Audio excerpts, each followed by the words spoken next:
이제 갈 계획이십니까? 어디로 가실 겁니까? 네. 무더운 여름에 지치지 않도록 꼭 휴식을 취하시고 꼭 여행은 아니더라도 집에서 충분한 휴식을 가지셔서 또 후반기 사역을 잘 활력 있게 준비할 수 있으시기를 바랍니다. 미국 남부의 광활한 농지가 한때 황폐화되었던 적이 있습니다. 황폐화되었다는 말은 씨를 뿌려도 더 이상 그 땅이 열매를 맺어주지 않는다는 거예요. 아무리 그곳에 거름을 붓고 비료를 뿌리고 퇴비를 뿌려도 거기에 소출이 점점점 줄어들기만 하는 겁니다. 그래서 많은 학자들이 그 넓은 농지를 회복시키기 위해서 수년간 연구했습니다. 어떻게 하면 이 토지가 예전처럼 다시 많은 열매를 맺게 할 수 있을까? 그랬는데 그 연구 결과 오랜 시간이 걸린 후에야 과거처럼 회복할 수 있는 방법을 찾아내게 되었습니다. 그 방법이 무엇이었냐면 1년 동안 토지를 쉬게 하는 거였습니다. 아무것도 경작하지 않고 그냥 잡초가 자라면 자라는 대로 1년 동안에 그 땅을 가만 내버려 두는 거였습니다. 그랬더니 그 땅이 정말 제대로 회복된 겁니다. 살아있는 생물뿐 아니라 토지도 쉼이 필요합니다. 하나님께서 그렇게 만드시고 정하신 겁니다. 레위기 25장 4절 5절에 보면은 하나님께서 토지를 6년 동안은 갈고 씨 뿌리고 사용하다가 7년째가 되면은 씨도 뿌리지 말고 또 자연스럽게 무엇인가 자라게 되고 포도나무에 열매가 열리고 할 때에도 그 열매조차도 따먹지 말라고 합니다. 그 땅 1년 동안 7년째 되면 쉬게 내버려 둬야 한다. 그래야만 땅이 건강을 회복해서 다음 연도부터 또 6년 동안 원하는 열매를 맺어줄 수가 있는 거거든요.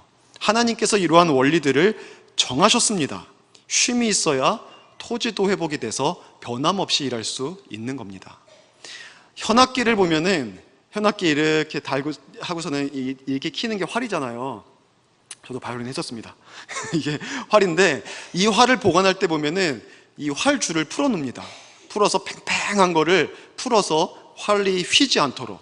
그리고 장기간 보관할 때는 이 바이올린이나 첼로 이 줄도 다 풀어놓습니다. 그렇게 해서 쉬게 해줘야지 이 악기가 망가지지 않고 오랫동안 재음을 내면서 사용할 수가 있는 거거든요. 기계도 기계라고 하면은 쉬지 않고 일하는 것의 대명사가 기계죠. 사람이 기계냐? 쉬지 않고 일하게? 이건 잘못된 말입니다. 기계의 시입니다. 기계도 멈추고 조이고 기름으로 닦고 점검하고 이런 시간이 있어야만 이 기계도 오랫동안 고장나지 않고 사용할 수 있는 것입니다. 인간은 더욱 그렇죠. 쉼이 반드시 있어야 합니다. 만약에 우리가 쉬지 않으면 지치고 그래서 능률과 효율이 떨어지고 탈진이 일어나고 우리 몸에 중한 질병이 찾아오고 우리는 그렇게 질병이 없다고 할지라도 중요한 일들에서 자꾸만 큰 실수를 하고 맙니다. 쉼이 없는 인생은 실수가 많아요. 실수가. 지난 7월 17일 날 우리는 아주 안타까운 소식을 들었습니다. 영동고속도로 봉평터널에서 버스 한 대가 앞에 있는 승용차 5대를 추돌해서 5대에 타고 있던 많은 분들이 다치고 죽는 이런 사건이 벌어졌습니다. 21살 동창생 그 4명이 한 차에 타고 있다가 휴가 갔다 오다가 그 뒤에서 들이받는 버스를 피하지 못해서 그 자리에서 죽었습니다. 그 원인이 뭐예요? 그 버스 기사가 지난밤에 쉬지 않아서 잠을 안 자서 조는 겁니다. 마이크로 수면이라 그러는데 이렇게 타고 가다가 순간 깜빡 잠드는 거예요. 근데 내가 잔지도 모르는 거예요. 그냥 눈만 감았다 뜬 것 같은데 수초가 흘러버린 거죠. 이런 거를 통해서 자칫 앞에 있는 차를 박아버리기도 하고 옆에 중앙분리대를 박아버서 넘어가 버리기도 하고 이런 사건들이 벌어지는 겁니다. 우리가 쉬지 않고 일하면 우리들은 운전을 하는 사람들이 아니고 각자 다른 영역 속에 또 운전하시는 분들도 있고 우리는 또 내 차도 몰고 다닐 때도 있으니까 뭐 그런 상황 속에서 쉬지 않고 일하게 되면은 내가 중요하게 감당해야 되는 어떤 영역이 무너지고 그 가운데서 중대한 실수가 벌어지게 되는 겁니다. 그래서 여러분 첫 번째로 우리가 살펴보기를 원하는 것은 우리 인간에게 있어서 쉼, 이것이 얼마나 중요하고 이것이 얼마나 필요한 것인가, 그 필요성과 중요성에 대해서 좀 살펴보고자 합니다. 파스칼이 이렇게 말했습니다. 인간의 모든 불행은 단 한 가지, 휴식을 취하지 못하는 데서 오는 것이다. 인간의 모든 불행은 휴식을 취하지 못하는 데서부터 어떻게든 연결이 되어 있다, 이런 얘기를 지금 하고 있는 겁니다. 하나님께서 인간을 창조하신 다음에 인간으로 하여금 제일 처음 경험하게 하신 것이 뭐라고 생각하십니까? 인간은 창조의 몇째 날에 만들어졌죠? 네. 몇째 날에 만들어졌죠? 여섯째 날에 만들어졌죠? 여섯째 날에 어느 때쯤에 만들어졌습니까? 제일 마지막. 그래서 인간이 창조된 다음에 그가 제일 처음 경험한 것이 그 다음날 뭐예요? 하나님이 쉬신 거, 안식하신 거, 하나님의 안식과 더불어서 모두를 쉬게 하신 거. 인간이 이 땅에 존재하면서 제일 먼저 경험한 것이 안식입니다. 하나님은 이 안식을 경험하게 하심으로써 이 안식의 중요성을 우리들에게 보여주셨습니다. 우리가 그럼에도 불구하고 쉼을 모르며 살아가는 인생이 있다면 정말 불행한 거예요. 그게 잘 사는 인생이 아닙니다. 아닙니다. 절대 아닙니다. 현대인들은요, 너무 바쁜 삶을 살다 보니까 휴식을 찾기가 어렵습니다. 마음의 여유도 없어서 혹시 쉰다고 할지라도 양질의 쉼을 갖지를 못합니다. 이것이 현대인의 큰 문제예요. 쉼이 없이 일하는 겁니다. 쉼 없이 일하기 때문에 많은 불행들이 연관되어서 찾아오는 겁니다. 왜 쉬어야 합니까? 그것은 인간의 특징 때문인데, 인간의 첫 번째 특징이 인간은 너무 약하다는 겁니다. 고린도후서 4장 7절에 보면은 인간을 질그릇에 비유를 합니다. 또한 고린도후서 5장 1절에 보면은 인간을 텐트에 비유를 합니다. 장막, 텐트에 비유를 합니다. 무슨 말입니까? 인간은 깨어지기도 쉽고 인간은 무너지기도 쉽다는 겁니다. 인간의 육체도 마음도 정신도 심지어 우리의 영적 상태도 쉽게 무너집니다. 쉽게 깨어집니다. 쉽게 금이 갑니다. 그래서 인간을 병들게 하고 삶의 중요한 영역들을 무너뜨리고 깨뜨리는 이런 일들이 많이 벌어지는 겁니다. 왜요? 연약한 육체를 가지고 쉬지 않고 일하니까. 쉼 없이 일하니까. 쉬어도 제대로 쉬지 못하니까. 그러면 우리의 육체는요, 우리의 몸과 마음은 적신호를 금방 보냅니다. 그리고 망가지거나 탈진하거나 병에 걸리거나 아니면 중대한 일을 실수하거나 이런 일들을 우리가 행하게 되는 겁니다. 일도 중요하지만 적절한 때에 충분한 휴식을 취하는 것도 너무 중요합니다. 너무 중요해요. 이 일들이 우리 가운데 있어야 됩니다. 일과 휴식의 균형, 일과 휴식의 조화를 이룰 수 있기를 주의 이름으로 부탁을 드립니다. 데일 카네기가 이런 말을 했어요. 행복하고 멋있는 삶은 분명 일과 휴식, 노동과 여가의 균형을 잘 조절하는 데서 시작한다. 이런 말을 했습니다. 그러니까 행복한 삶, 진짜 멋진 인생은 일과 휴식을 잘 조화를 이루게 하며 살아가야 되는 사람에게 주어진다는 겁니다. 헨리 포드라고, 여러분 포드 자동차 알죠? 포드 자동차. 이 헨리 포드 이 사장이 그 자동차로 아주 멋지게 비유한 게 있습니다. 사람은 일하기 위해서 이 세상에 태어난 것이다. 단지 명상하고 느끼고 꿈꾸기 위해 이 세상에 태어난 것은 아니다. 모든 사람은 그의 능력을 따라 자기가 하고 싶은 일을 할 때 가장 빛나는 것이다. 그러나 일만 알고 휴식이 없는 사람은 브레이크가 파열된 자동차와 같이 위험하기 짝이 없다. 이런 얘기를 했습니다. 여러분, 우리가 휴식이 없는 삶을 살아가면은요, 진짜 브레이크가 파열된 사람 같습니다. 그래서 우리들이 인생이 잘 될 것 같고 그렇게 쉼없이 일함으로 말미암아 뭔가를 이루어내고 싶지만 실제로는 그것이 나의 인생을 망가뜨리는 그 직접적인 이유가 됩니다. 한 목사님이 있었습니다. 이 목사님은 쉬지 않고 일했습니다. 교회를 담임하게 되면서부터 쉬지 않고 영혼을 섬기고 교회를 섬겼습니다. 교회도 크게 성장했습니다. 열정을 가지고 매일 새벽마다 나와서 빠짐없이 새벽 예배를 드리고 새벽 예배를 드린 후에는 연구하기 위해 또 책을 읽고 설교를 준비하기 위해 쉬지 않고 그 새벽 시간에 계속 깨어 있었습니다. 그리고 일과 시간에도 열심히 일하고 일과 시간 이후에 저녁 시간에도 계속해서 설교 준비하고 사람들을 만나느라 시간을 다 보냈습니다. 그런데 어느 때부터인지 몸에 이상이 느껴지는 겁니다. 하지만 무시했습니다. 그것을 무시하고 기도로 극복하자, 금식하면서 극복하자, 그런 마음으로 오히려 더 많이 기도하고 금식하면서 하느님 앞에 매달렸습니다. 그랬는데 시간이 조금 더 지나니까 이제는 목사님 자신만이 아니라 주변 사람들도 목사님의 몸에 이상을 느끼기 시작했습니다. 그래서 장로님 중에 마침 의사 장로님이 계셔서 목사님 이번에 종합검진 한번 꼭 받아보세요 하고 종합검진을 받을 수 있게 해드렸습니다. 그 결과를 들고 장로님이 긴급히 당회를 소집하고 목사님을 모셨습니다. 그리고 목사님 지금 당장 일을 다 그만두시고 쉬셔야 합니다. 이렇게 얘기를 한 거예요. 그러니까 목사님이 그 얘기를 처음에 들었을 때 자신을 쫓아내는 줄 알았대요. 쫓아내는 줄 알고서는 아니에요, 내가 무슨 잘못했나요? 나 괜찮습니다, 열심히 일할 수 있습니다 라고 얘기를 했다는 거예요. 근데 그게 아니었죠. 아니요 목사님, 지금 당장 쉬셔야 합니다. 목사님 몸이 너무 안 좋습니다 라고 얘기를 했다는 거예요.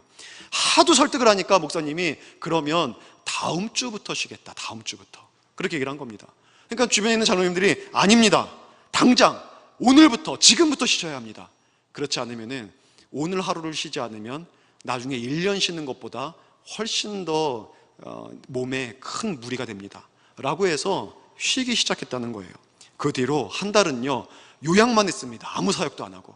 그리고 나서 석 달 동안은 주일 오전 예배 때 설교만 했습니다. 그리고 나서 3년을 치료받은 후에야 평상시처럼 자신의 회복된 몸으로 주일을 할 수 있었다는 겁니다. 이 글을 읽으면서, 이 책을 읽으면서 제가 그동안 함께 모시면서 섬겨왔던 담임 목사님들을 한번 생각해 봤습니다. 제가 25살 때부터 섬겼던 교회의 담임 목사님, 그 목사님이 강단에서 설교를 하다가 쉬지 않고 일하셨던 분이거든요. 설교하다가 입에서 갑자기 피를 토한 거예요. 설교하다가. 여러분, 설교하다가 목사님이 피 토하면 어떻겠어요? 목사님 중에 이런 분 있죠? 나는 설교하다가 죽는 게 꿈이다. 큰일 납니다. 여기서 쓰러져서 죽어봐야 성도님들 어떡합니까? 이거는 절대 그러면 안 돼요. 목사가 여기서 쓰러져 죽으면 안 됩니다. 근데 피를 토하고서는 깜짝 놀라죠. 그것도 피를 그냥 한 바가지 쏟아냈으니까. 그 목사님을 얼른 병원 가서 검진을 맡아보니까 급성위암, 그래서 위를 다절제했습니다. 절개해냈습니다. 다행히 사셨어요. 다행히 사셔가지고 위에 없이 목회하고 계십니다. 그 뒤에 목사님, 그 교회 다음의 목사님은 역시 30대와 40대 중반까지 정말 열심히 일했습니다. 그러다가 지금으로부터 5년 전에 갑자기 사역하다가 심장마비로 돌아가셨습니다. 그리고 그 뒤에 목사님, 역시 30대부터 40대 중반까지 정말 열심히 일하다가 간에 이상이 생겼어요. 그리고 나서부터는 새벽 예배를 나오지 못하고 특세만 드리다가 작년에 간암 수술을 받았습니다. 암이 갑자기 발병을 해서 딸이 자기의 간을 떼어줘서 수술을 받았고 계속해서 지금 회복 기간에 있습니다. 그리고 그 뒤에 목사님도, 지금 제가 거짓말하는 것도 아니고 제가 섬겼던 목사님 다 얘기하는 겁니다. 순서대로. 그 뒤에 목사님도 역시 젊을 때에 쉬지 않고 일하다가 간에 무리가 생겨서 지금 특세밖에 못 드립니다.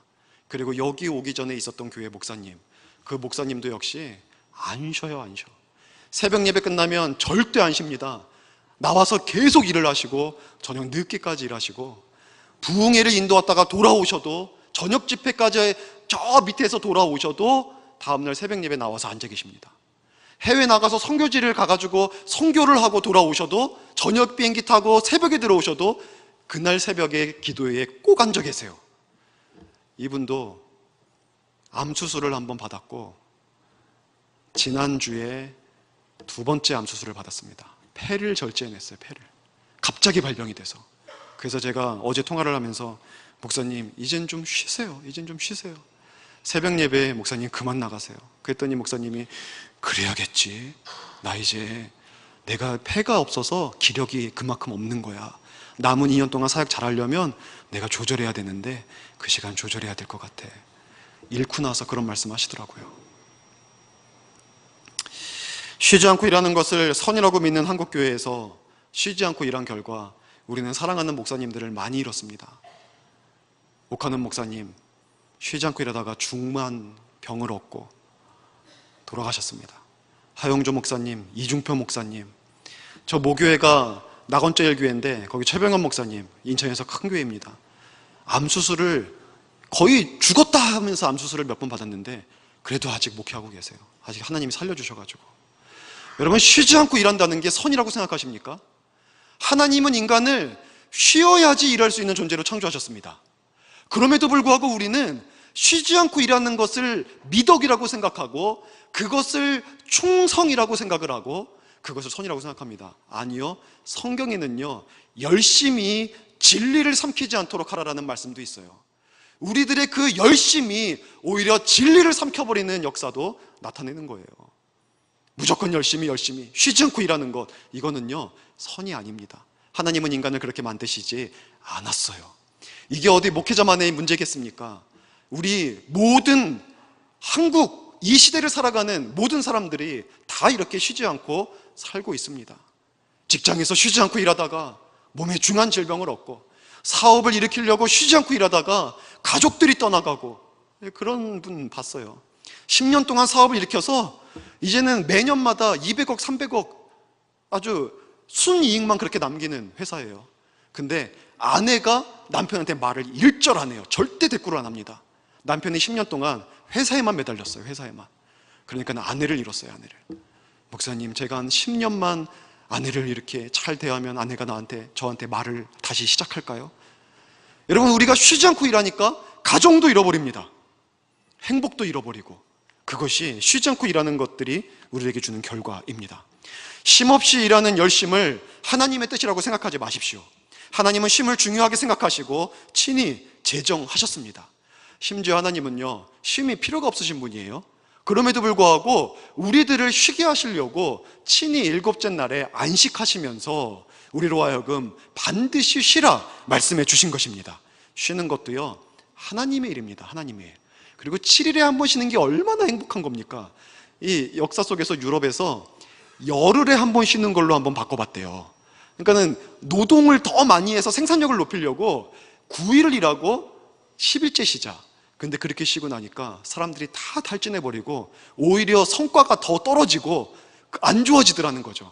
하나님이 인간을 잘 아셔서 일곱째 날에 쉬게 하신 거예요. 이것도 은혜입니다. 이것도 은혜예요. 정말 신기하죠. 하나님이 하신 모든 일들이 신기합니다. 진짜.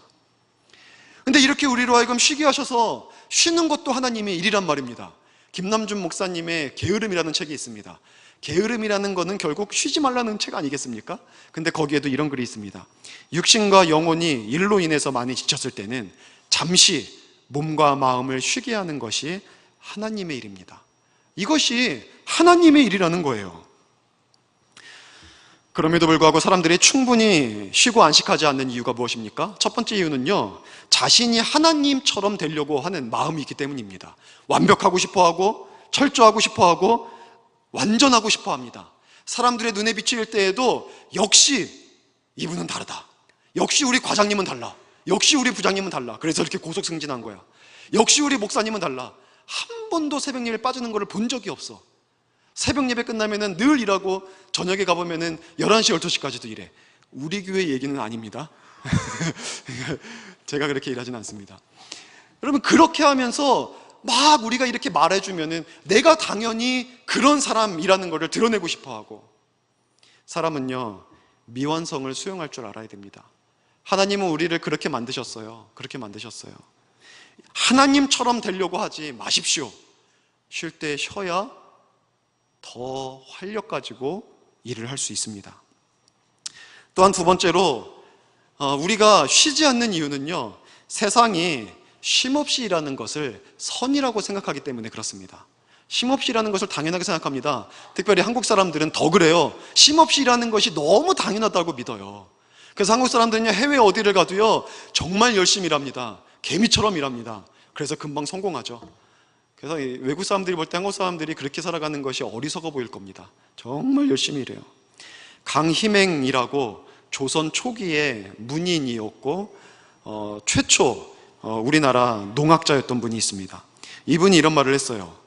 사람은 쉬지 않는 게 병인데, 쉬지 않는 것이 병인데 세상은 쉬지 않는 것을 즐거워하니 어찌 그러한 것일까? 이런 얘기를 했어요. 여러분, 조선시대 때에도 우리나라는 사람들은 열심히 일했나 봐요. 그냥 쉬지 않고. 사람은 쉬지 않고 일하는 게 병인데 세상은 쉬지 않고 일하는 사람을 원한다는 거예요. 어찌 그러한가, 어찌 그러한가. 삼성, 이제 제 주변에 삼성에 다니는 분들이 제가 용인에도 사역하고 수원에도 사역했으니까 많이 있었습니다. 아주 가까운 사람도 삼성 이제 연구원으로 들어간 사람이 있었고요. 근데 보면은요, 삼성에서 늘 그렇게 얘기를 한다는 거예요. 일찍 퇴근해라, 일찍 퇴근해라. 시간 되면 퇴근해라, 이런 말을 한대요. 그리고는 절대 퇴근할 수 없을 정도의 업무 분량을 준대요. 그래서 퇴근을 못하고 10시, 11시에 퇴근을 하는 거예요. 근데 퇴근하라는 말을 안 하면 이게 걸리나 봐요. 이 초과 근무를 너무 많이 시키는 것도 이게 법에 걸리는 것 같아요. 그러니까 법망을 피해가기 위해서 공식적으로 퇴근하라고 공지를 내립니다. 근데 사실은 퇴근을 못하는 거예요. 너무 업무량이 많으니까. 이게 대기업만 그렇습니까? 중소기업도 마찬가지입니다. 자영업을 하시는 분도 마찬가지입니다. 모두가 다 쉬지 않고 일합니다. 그렇게 일을 해야 간신히 먹고 사는 것 같은 사회구조가 되어버린 것 같아요. 그러다 보니까 우리 인생이 너무 일만 하다가 젊음을 보내고 일만 하다가 이렇게 다 삭신이 쑤시는 이러한 삶이 돼버린 게 아닌가 싶습니다. 여러분, 이거는 개선되어야 합니다. 이거는 성경적인 게 아닙니다. 우리는 연약합니다. 이렇게 일하다가는 우리들이 육신이 망가집니다. 어쩔 수 없어요. 두 번째 인간의 특징은요, 수고하고 무거운 짐을 지고 살아간다는 겁니다. 그래서 쉬어야 합니다. 수고하고 무거운 짐, 이 짐을 지고 산다는 건 너무 힘든 겁니다. 여러분, 메모지도 이거 아무것도 아니죠. 근데 하루 종일 이거 들고 다니라고 해보십시오. 이거 진짜 큰 짐 냅니다. 이거 하루 종일 들고 다녀보세요. 이거 안 무거운데 엄청 힘들어요. 이거 메모지도, 작은 거 하나도. 우리 인생은요, 너무 무거운 인생의 짐을 지고 살아갑니다. 쉼이 필요합니다.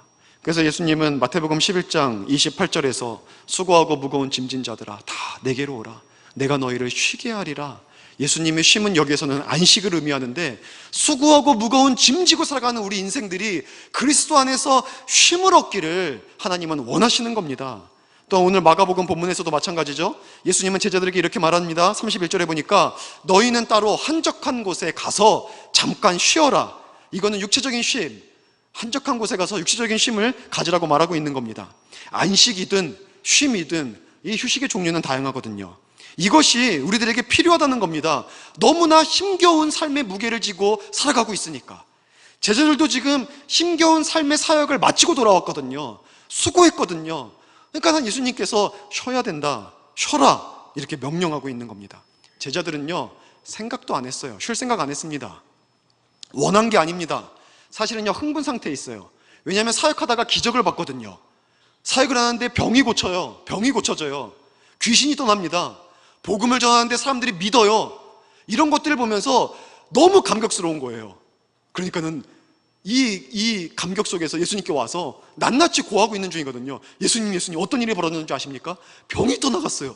귀신이 떠나갔어요. 막 이런 얘기를 하고 있으니까 예수님이 가만히 보다가 얘들아 잠깐 한적한 곳에 가서 쉬어야 돼, 쉬어라, 이렇게 지금 얘기를 하고 있는 겁니다. 그래야 회복이 있고, 그래야 진짜 능력 있는 사역할 수 있고, 우리 인생 마라톤 아닙니까? 그 삶 속에서 진짜 영향력 있는 삶을 살아갈 수 있는 겁니다. 예수님은 지금 무들링을 요청하고 있는 겁니다. 영어인데 무들링이라는 게 뭐냐면 한적하게 여유로움을 누리는 것을 의미합니다. 한적한 곳에 가서 나무 그늘 아래 누워서 구름을 바라보는 거, 얼마나 좋아. 시원한 바람 쐬면서 바닷가에 가가지고 그 파도에 발 담그고 냉커피 하나 딱 들고 이렇게 마시면 선글라스 하나 딱 끼고, 얼마나 좋습니까? 모래사장에 딱 누워서 선탠도 좀 하고, 이런 거입니다. 이런 거. 탄 물을 욕조에 가득 담아놓고 몸을 거기다가 누인 다음에 이 생각 저 생각하면서 시간 보내는 거, 이런 것들을 무들링이라고 합니다. 예수는 지금 그런 것들을 요구하고 계십니다. 제자들이 가서 한적한 곳에 가서 진짜 바람도 좀 살랑살랑 불고 나무가 그래서 흔들리고 공기도 좀 냄새도 맡을 수 있고 자연의 아름다움을 볼 수 있는 곳에서 좀 유유자적 거니로 보라는 그런 얘기를 지금 하고 계신 겁니다. 실제로 예수님도 사역하는 중간중간에 시간을 내서 쉬셨습니다. 그것이 있어야 육체를 입은 인간은 그 다음에 더 능력 있게 일할 수 있기 때문입니다. 이런 쉼이 연약한 인간, 수고하고 무거운 짐진 인간을 회복시켜서 새로운 일을 하게 합니다. 더 나은 삶을 살게 하는 것입니다. 여러분, 쉼을 통하여서 더 나은 삶을 살아갈 수 있기를 다시 한번 주의 이름으로 부탁을 드립니다. 큰 두 번째로 쉼의 원리에 대해서 살펴보고자 합니다. 우리가 쉬어야 되는데 그러면 어떻게 쉬어야 하는지, 성경은 쉼의 원리를 오늘 본문에서 이제 말씀해 주고 있는데, 첫 번째는 뭐냐면 쉬기 전에 먼저 열심히 일하라는 거예요. 쉬기 전에 먼저 열심히 일해야 된다. 여러분, 쉼을 위해서는요, 먼저 열심히 일해야 합니다. 근면하지 않고 성실하지 않는 사람한테는 쉼이라는 게 필요가 없습니다. 쉼은 열심히 일한 자가 누리는 특권이죠. 열심히 일하는 자에게 주는 보상입니다. 늘 쉬는 사람, 늘 한가로운 사람은 또다시 휴가를 간다는 것 자체가 게으름의 연장일 뿐이지 그것이 그의 삶에 활력을 주는 휴식이 될 수 없습니다. 진정으로 우리의 삶에 의미 있는 휴식을 가지려면 우리는 우리들에게 주어진 삶을 먼저 근면하고 성실하게 열심히 살아야 합니다. 예수님의 제자들도 이 마가복음 6장 30절에 보면은요, 자신들이 행한 것, 가르친 것 낱낱이 고한다고 하거든요. 그러니까 그 전에 열심히 일한 겁니다. 열심히 일하고 돌아오니까 예수님께서 그러면 쉬어라, 이런 말씀을 이제 하시는 거죠. 네, 이 소리 좀 죄송합니다. 신경 많이 쓰이시죠? 혹시 보청기, 저희 교회에 음성수신기 준비해놔서 보청기 대체할 수 있도록 했으니까 보청기 계신 분 있으면은 이렇게 말씀해 주시면 음성수신기 그냥 교체할 수 있습니다. 제가 그냥 넘어갈까 하다가 혹시 있으면 교체해 주시면 감사하겠습니다. 네. 예수님의 제자들이 이렇게 열심히 일하고 돌아왔기 때문에 휴식을 갖는 게 마땅했던 겁니다. 십계명에도 보면은요, 안식일에 관한 법이 있어요. 그 안식일에 관한 법에서도 이를 강조합니다. 출애굽기 20장 9절에 보면은 안식하기 전에 먼저 엿새 동안은 힘써 내 모든 일을 행하라 라고 말씀을 합니다. 6일 동안에 힘써서 일한 다음에 안식이 주어지는 것이 하나님의 원리라는 겁니다. 이게 전제가 되어야 합니다. 그래서 쉬기 전에 열심히 일해야 됩니다. 직장에서도 적극적으로, 능동적으로, 창의적으로 성실하게 일하십시오. 이런 것들이 필요합니다. 목회 현장에서도 마찬가지예요. 저는 20대 이제 중반 넘어서부터 교회에서 행정 또 수석 이런 걸 꼭 맡겨주시더라고요. 그래서 이렇게 말하면 꼭 잘난 척 같아요, 그죠? 맡겨주셔서 그렇게 일을 감당했었는데 40대 부목사님들도 계셨죠. 근데 감당했었는데 보면은 같이 일하는 이 팀들도 보면은 목회자임에도 불구하고 어떤 분들은 늘 수동적이에요. 일을 시켜야 합니다. 어떤 분들은 보면은 창의적으로 일하지 않습니다. 창의적으로 일하지 않고 그냥 날마다 반복적인 일만 그냥 열심히 할 뿐입니다. 이렇게 일하면 발전이 없어요. 우리는 직장에서도 열심히 일해야 합니다. 적극적으로 일해야 합니다. 창의적으로 일해야 합니다. 누구보다도 그리스도인이 일함에 있어서도 모범을 보여야 합니다. 또한 가정에 들어와서도 가정일에도 열심히 해야 됩니다. 직장에서 내가 얼마나 피곤했는 줄 알아? 집에 오면 좀 쉬어야 돼.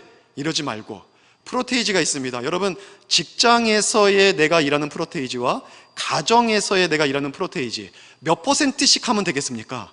여러분이 가지고 있는 에너지를 직장에서 몇 프로를 쓰고 집에 와서 몇 프로를 쓰면 되겠습니까? 자, 여기에 답은 뭐냐면 직장에서 100%, 가정에서 100%입니다. 자, 그러면 쉬지 말란 소리죠? 재미없습니까? 네.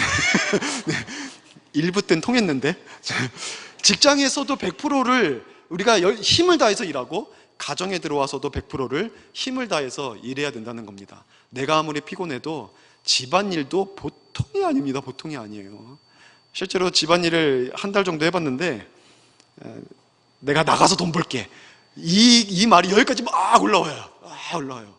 내가 차라리 나가서 일하는 게 훨씬 낫겠다.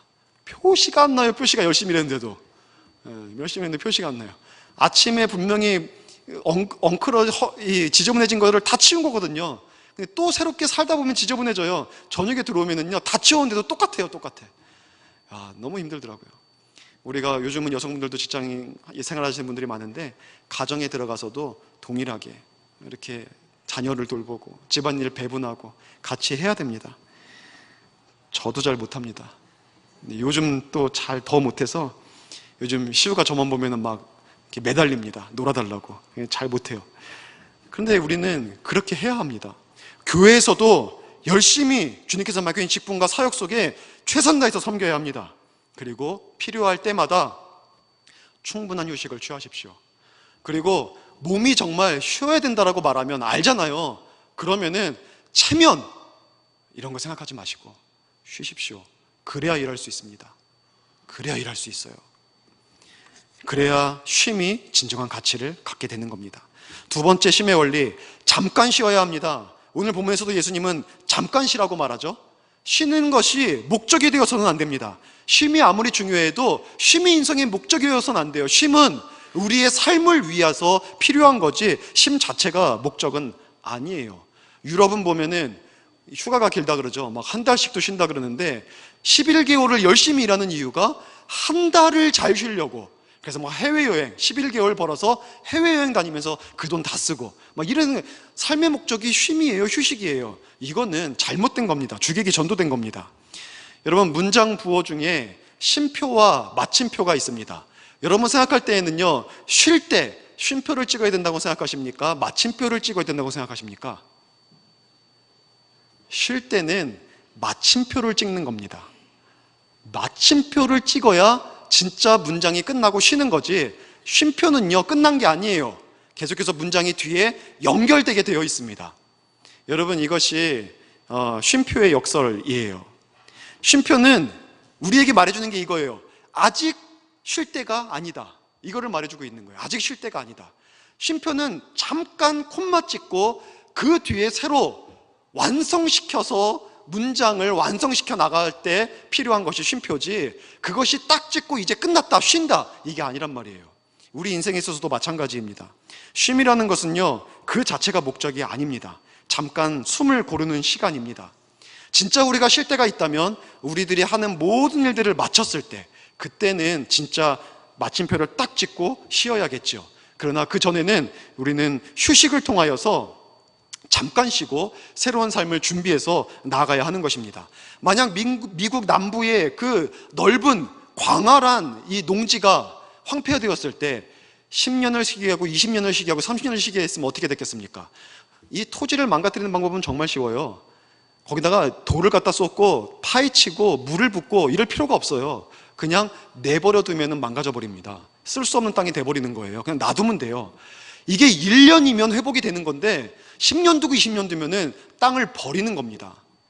잠깐 쉬는 겁니다. 잠깐 쉰다는 말에는 휴식 중에도 사명을 잃으면 안 된다는 의미가 담겨 있습니다.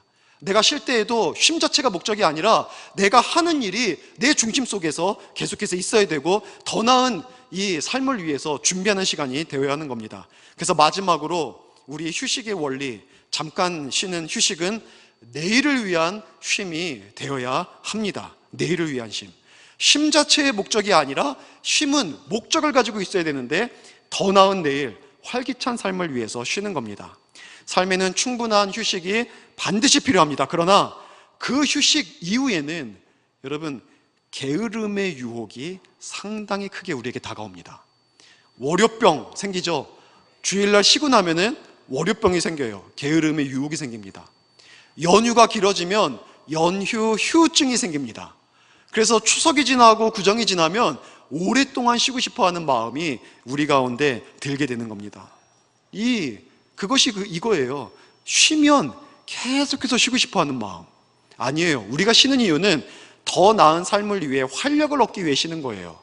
그래서 우리가 게으름이 우리를 유혹해 올 때 그거를 끊어버리고 휴식을 취할 때에도 내가 휴식을 취한 다음에 어떻게 내 삶을 살아갈 것인지에 대한 구체적인 비전을 가지고 꿈을 가지고 나아가야 되는 겁니다. 대체로 사람들을 보면은요, 우리 한 해 동안에 제일 많이 침체하는 시기가 있습니다. 그때가 언제냐면 9월, 10월입니다. 11월 한 중순까지, 추수감사주일이 다가오기 전까지. 여름에 무더울 때에 일이 아무래도 좀 휴식을 취하게 되어 있거든요. 교회도 여러 사역 쉬잖아요. 그리고 휴가도 갑니다. 그리고 나서 막 더 쉬고 싶다 할 때 마침 추석이 옵니다.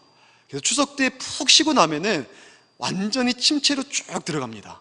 그래가서 그 추석까지 지난 다음에는 내가 많이 탈진도 된 상태가 되기도 하고 막 일에 대한 능률도 안 올라가고 이런 마음들이 생기는 거예요. 그래서 쉬려고 합니다, 자꾸만. 그 마음이 가다가 추수감사주일쯤 돼서 이러면 안 되지, 이러면 안 되지 하면서 돌아보고 성탄절 되면서 또 송영신 예배 드리면서 하나님 내년에는 한번 제대로 살아보겠습니다 이러면서 정신 차리고 다시 9월 되면 또 이렇게 탁 쳐져요. 그게 왜 그래요? 휴식 뒤에 내일을 위해서 준비하지 않고 우리가 휴식 뒤에 게으름의 유혹에 빠져버리기 때문에 그렇습니다. 제자들에게 쉼을 예수님께서 말씀하신 것도 뒤이어서 해야 될 일들이 중하고 많기 때문에 그렇습니다. 할 일이 있으니까 그래요. 그래서 체력을 회복하고 이 사역들을 감당해 나가도록 하기 위해서 하나님 예수님께서 제자들을 쉬라고 하신 것입니다. 나아가서 쉴 때에 단지 미래를 위해서 잘 준비할 정도가 아니라 쉼은 우리의 삶의 도약을 이루는 그러한 이유가 되어야 합니다. 쉼표의 특징 중에 하나가 어떤 쉼표는요, 딱 쉼표를 찍음으로 말미암아 완전히 반전을 이루어내는 문장 구조를 만들기도 해요. 쉼표의 특징 중에 하나입니다. 예를 들어서 이런 겁니다. 이제까지 꿈만 꾸고 살아왔다면, 그리고 쉼표를 딱 찍는 겁니다. 이제는 꿈을 위해 일어서야 할 때가 아닌가. 이렇게 문장을 만들어갈 때 쉼표를 딱 찍습니다. 우리는 이렇게 이런 쉼표를 통하여서 삶의 반전을 이뤄내야 되는 겁니다. 성공이 인생의 가장 중요한 목적이 아니라면 쉼표를 딱, 인생의 쉼표를 딱 찍는 거예요. 그러면 내게 필요한 것은 무엇인가? 그것을 고민하고 이 쉼을 통하여서 인생의 아름다운 발전, 도약의 계기로 우리가 삼을 필요가 있다는 겁니다. 우리의 쉼은 이런 시간이 되어야 합니다. 방향을 점검하고 더 나은 삶과 신앙의 목적을 위해 새롭게 준비하는 시간이 되어야 하는 겁니다. 그래서 쉼을 마치면 새로운 비전이 생기고 활력이 생겨서 새로운 사역을 더 잘 감당해낼 수 있는 사람들이 되어야 하는 것입니다. 현재 우리는 교회의 여러 사역들을 쉬고 있습니다. 전도도 쉬고 있고 기도의 모임도 쉬고 있고 다 쉬고 있습니다. 개인적으로는 무더위 속에서 휴가 계획이 있든지 이미 휴가를 다녀오셨을 겁니다. 바빠서 집에서만 쉬시는 분도 많이 있을 겁니다. 올해 우리나라 휴가 여행 갈 거냐 이거 조사해 보니까 47%만 여행을 가겠다, 나머지는 집에서 쉬겠다, 이렇게 얘기를 하더라고요. 어쨌든 우리는 휴가 계획들이 있을 텐데 이 시간들을 게으름의 유혹이 다가오지 못하도록 도약의 계기로 삼으십시오. 쉼표를 딱 찍으면서 내가 후반기를 어떻게 보낼 것인가, 주 안에서, 나의 삶에서, 나의 가정에서 어떻게 살 것인가, 이거를 개인적으로 잘 준비하십시오. 그래서 나의 일, 나의 휴식이 아름답게 조화를 이루어서 우리 멋진 인생을 만들어 갈 수 있기를 주의 이름으로 축원합니다. 이제 말씀을 마치겠습니다. 목표를 향해서 열심히 일하는 것도 중요합니다. 그러나 어떻게 쉬느냐, 이것도 인생에 결정적인 영향을 줄 만큼 중요합니다. 그래서 탈무드에서는 이렇게 말을 합니다. 인간은 쉬는 방법에 따라 변한다. 쉴 때 우리가 어떻게 쉬느냐에 따라서 인생이 달라지는 거예요. 우리의 영혼이 주일에 안식함으로 말미암아 우리의 영혼의 안식이 육체와 정신에 영향을 줘서 한 주를 살아갈 힘을 줍니다. 희한하죠? 세상 사람들은 빈둥빈둥 누워서 텔레비 보고 먹고 마시면서 주일을 보내도 월요일 되면 죽을 것 같아요. 근데 우리는요, 주일날에 예배 드리면서 은혜 받잖아요. 그럼 월요일날 일하는 게 행복합니다. 일주일에 힘을 얻어요. 영, 육체, 정신 다 통하거든요. 이 안식의 이 쉼, 쉬는 방법에 따라 인생이 달라지는 거예요. 또 우리가 육체적인 쉼, 이걸 따라서 내일을 다르게 살아갈 수가 있는 겁니다. 일과 휴식의 조화를 통해 더 나은 인생 가꾸어 가십시오. 변화와 성장을 위한 로드맵에 이 휴식에 대한 설교를 넣은 이유가 있습니다. 그만큼 휴식이 삶을 변화시키고 발전시키고 성장시켜 나가는데 결정적인 역할을 하기 때문에 그렇습니다. 여러분, 정말 일과 휴식의 조화를 통하여 더 나은 인생 갖고 갈 수 있기를 다시 한번 축원합니다. 시 한번 읽어드리고, 시 한 편 읽어드리고 마치겠습니다. 방글방글 웃고 있는 아기를 보고도 마음이 밝아지지 않는다면 지금은 쉴 때입니다. 식구들 얼굴을 마주보고도 살짝 웃어주지 않는다면 지금은 쉴 때입니다. 아침에 눈을 떴을 때 창문을 비추는 아침 햇살이 눈부시게 느껴지지 않는다면 지금은 쉴 때입니다. 사랑하는 사람의 하루가 궁금하지 않고 전화도 기다려지지 않는다면 지금은 쉴 때입니다. 오랜만에 걸려온 친구의 전화를 받고 바쁘다는 말만 하고 끊었다면 지금은 쉴 때입니다. 아름다운 음악을 들으면서도 소리만 들릴 뿐 마음에 감동이 흐르지 않는다면 지금은 쉴 때입니다. 오래된 사진첩을 넘기다가 반가운 얼굴을 발견하고도 궁금해지지 않는다면 지금은 쉴 때입니다. 아침과 저녁이 똑같고 맑은 날이나 비 오는 날이 같고 산이나 바다에서 똑같은 느낌을 받는다면 지금은 쉴 때입니다. 당신은 그동안 참 많은 일을 했습니다. 그러나 가장 중요한 일 한 가지를 하지 않았습니다. 그것은 쉬는 일입니다. 제목이 뭘까요? 지금은 쉴 때입니다. 쉼이 정말 중요합니다. 잘 쉬고 충분히 쉬셔서 여러분의 삶에 활력, 도전, 비전, 재충전하셔서 더 나은 삶을 살아갈 수 있기를 주의 이름으로 축원합니다. 네, 기도하시겠습니다. 하나님 아버지, 우리들을 쉼없이 일하는 존재로 만들지 아니하시고 쉼을 통하여서 재충전하여 더욱더 활력 있는 삶, 더욱더 변화와 성장이 있는 삶 살아갈 수 있도록 하심을 감사를 드립니다. 하나님, 우리는 쉼없이 일하는 것을 선이라고 착각할 때가 있습니다. 심지어 쉴 필요가 없는 하나님께서도 일부러 7일째 안식하시면서 쉼의 중요성을 우리에게 말씀해 주셨지만, 하나님, 우리는 쉬지 않고 일하는 것이 다른 사람보다 더 나은 사람이고 온전한 사람이고, 그래서 결국 하나님과 같이 되려고 하는 이 잘못된 마음 속에서 쉼없이 살아가려고 하는 이 위험천만한 삶을 살아갑니다. 하나님, 우리에게 일도 성실하게 할 뿐만 아니라 그 가운데 충분히 쉬는 이 조화도 이루게 허락하여 주셔서 정말 하나님이 우리에게 주신 사명, 우리에게 맡겨주신 삶의 영역을 잘 감당해낼 수 있는 은혜를 허락하여 주시옵소서. 하나님 아버지, 오늘도 우리가 주님 앞에 나올 때에 믿음의 주님을 향한, 우리가 사랑하는 주님을 향한 그 마음으로 귀한 예물을 주님 앞에 드렸습니다. 주님께서 주신 것 중에 11조를 구별하여서 하나님의 것을 하나님의 것으로 돌려드렸사오니 주님 기쁘게 흠양하여 주시고, 성경에 약속한 것처럼 쌓을 곳이 없을 정도로 부어주시는 은혜를 주시옵소서. 감사 헌금을 드린 손길들이 있습니다.